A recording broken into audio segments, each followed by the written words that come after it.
بسم الله الرحمن الرحيم. الحمد لله رب العالمين، والصلاة والسلام على سيد الأنبياء وإمام المرسلين وعلى آله وصحابته أجمعين.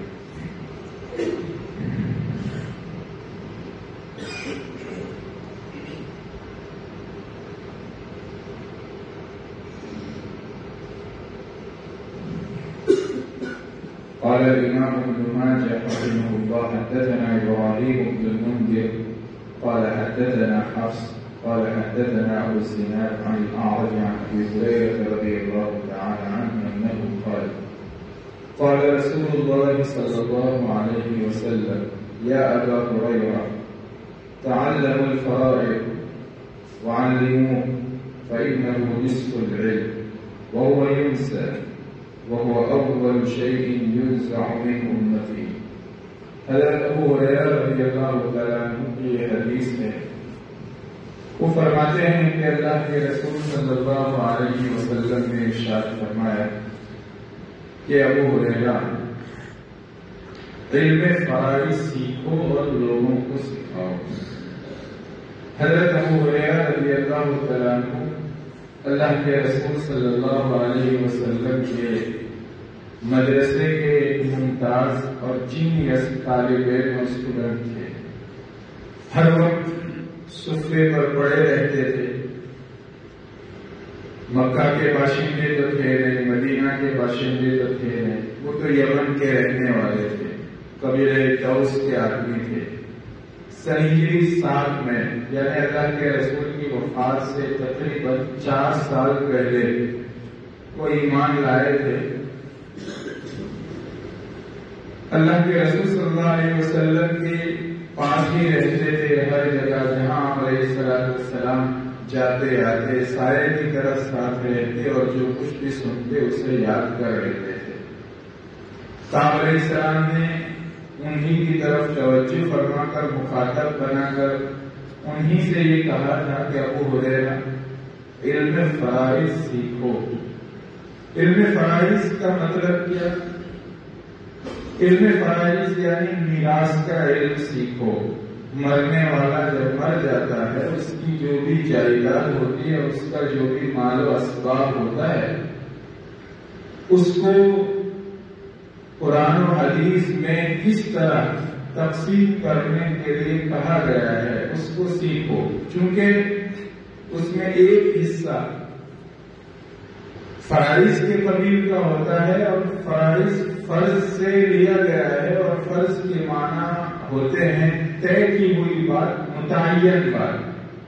چونکہ اس میں بہت سارے رشتے داروں کے حصے طے ہوتے ہیں، شریعت نے قرآن میں مقرر کر دے، اس لیے اس کو علم فرائض کہا جاتا ہے. فرمایا اس کو سیکھو اور لوگوں کو بھی سکھاؤ. فإنه نصف العلم، اس لیے کہ یہ آدھا علم ہے. ہم اس سے سمجھ سکتے ہیں کہ مرنے والے کی جائیداد، مال، کھیت، مکان، جو کچھ بھی اس کا ہے اس کو تقسیم کرنے کی شریعت میں کتنی اہمیت ہے کہ اس کو آدھا علم کہا گیا. آپ علیہ السلام نے کئی چیزوں کو آدھا علم کہا ہے. اس کی مختلف حیثیتیں ہیں. مثلا پاکی حاصل کرنے کو بھی آدھا علم کہا گیا ہے. البحر هو الطهور ماؤه والحل میتته، اور اس کو نصف علم کہا. کچھ احکام خشکی کے ہوتے ہیں، کچھ سمندر کے ہوتے ہیں، سمندر سے جو احکام متعلق ہے اس کو آدھا علم کہا. سورہ قل هو اللہ احد اخلاص کے بارے میں یہ آیا کہ وہ ثلث قرآن ہے، یعنی قرآن کے اگر 3 حصے کریں تو وہ ایک حصہ ہے، 1/3 ہے وہ. یہ فرمایا.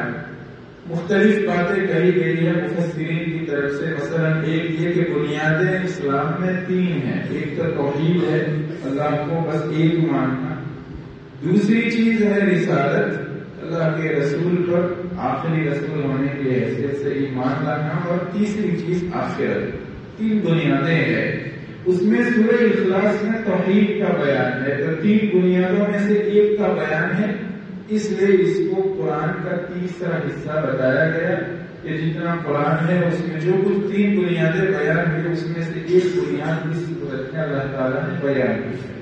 سورہ قل یا ایھا الکافرون کو حدیث پاک میں ایک ربع بتایا گیا، یعنی 1/4 بتایا گیا قرآن کا۔ بہرحال اس علم کو نصف علم بتایا گیا اس اعتبار سے کہ آدمی کی 2 ہی حالتیں ہیں، یا تو وہ زندہ ہے یا تو وہ مر جاتا ہے، مردہ ہے۔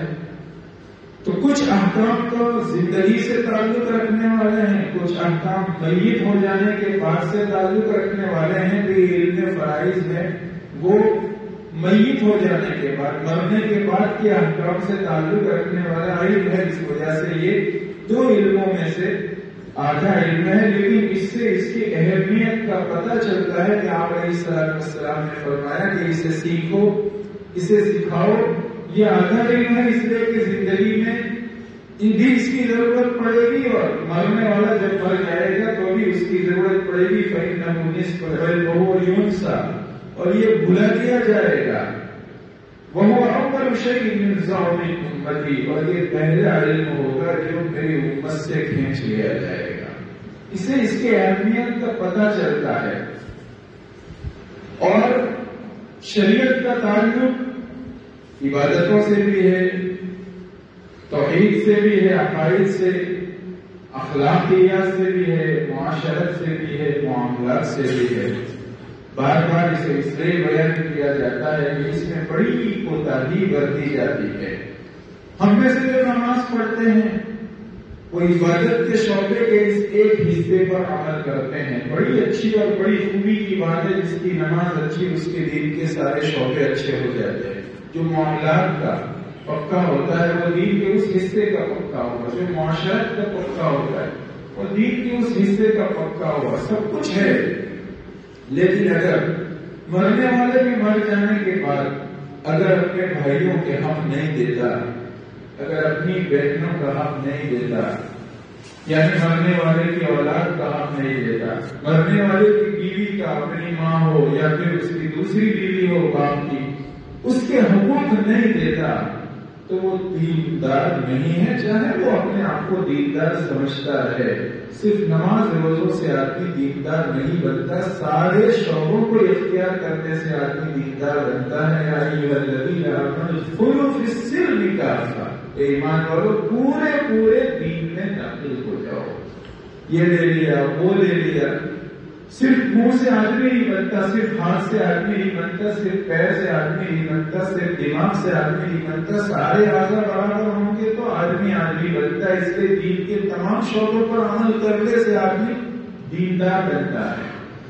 بڑی کوتاہیاں ہوتی ہے، بس اوقات ایسا بھی ہوتا ہے کہ ہم لوگ کوئی تجارت شروع کرتے ہیں، کوئی ویپار شروع کرتے ہیں، اور وہ چلتا رہتا ہے، پھر باپ جب مر جاتا ہے تو اس کے بعد گڑبڑیاں شروع ہوتی ہے۔ کیوں؟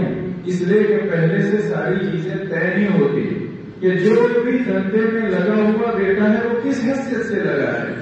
کبھی ایسا بھی ہوتا ہے کہ ایک آدمی فورن چلا گیا، باہر ملک میں چلا گیا، بیٹا چلا گیا، دوسرا بیٹا چلا گیا، تیسرا بیٹا چلا گیا، کچھ یہاں ہے کچھ باہر ہے، باہر سے وہ پیسے بیچتے ہیں، یہ خریدتے ہیں وہ خریدتے ہیں، یہ سب بھی ہوتا ہے۔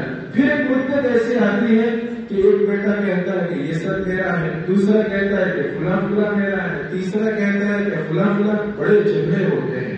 ایسے جھگڑوں کو جتنا ہو سکے جب اس میں کچھ کمپرومائز کرنا پڑتا ہے، اس میں کچھ لیٹ گو کرنا پڑتا ہے، اور کچھ بڑا وسیع اور کشادہ دل کرنا پڑتا ہے، تب جا کے، ورنہ اس کے بعد پھر کیا ہوتا ہے، معاشرت بھی برباد ہو جاتی ہے، آپس کے رشتے بھی خراب ہو جاتے ہیں، بھائی بھائی کا نہیں ہوتا، بہن بہن کی نہیں ہوتی۔ اور بسا اوقات ایسا ہوتا ہے، کوشش یہ کرنی چاہیے کہ اگر ایسا کچھ ہو تو زندگی ہی میں کچھ ٹھیک ہو جائے، اور مرنے والے کے مرنے کے بعد جتنا ہو سکے جلدی سے جلدی 3 دن کے اندر، اس سے بھی پہلے تقسیم کا مسئلہ حل کر لینا چاہیے۔ بڑی خوشی کی بات ہے، ہمیں پتا چلا ابھی قریب میں کسی کا انتقال ہوا، ان کی اولاد نے 3 دن کے اندر اندر ساری جائیداد وغیرہ جو کچھ بھی تھا ان کے پاس تقسیم کر لیا. تو گاؤں میں سے کچھ کہنے والوں نے یہ کہا کہ ان کو کتنی جلدی تھی کہ 3 دن کے اندر ہی تقسیم کر دیا، اس سے بھی پہلے کر لینا چاہیے تھا.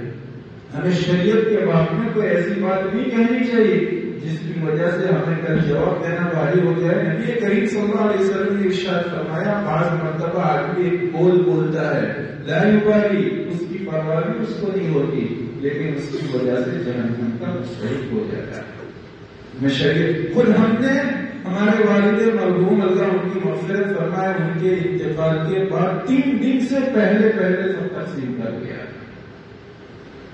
اور یہ طے کیا تھا کہ 3 مہینے سے اندر ساری بہنوں کے حقوق پہنچ جانے چاہیے، ان کے جو بھی پیسے بنتے ہو جو کچھ 3 مہینے سے پہلے ساری بہنوں کے حقوق پہنچا دیے. اس لیے کہہ رہے ہیں کہ یہ شریعت کا معاملہ ہے، اگر ہم یہ نہیں کرتے تو ہم کیسے دیندار ہیں.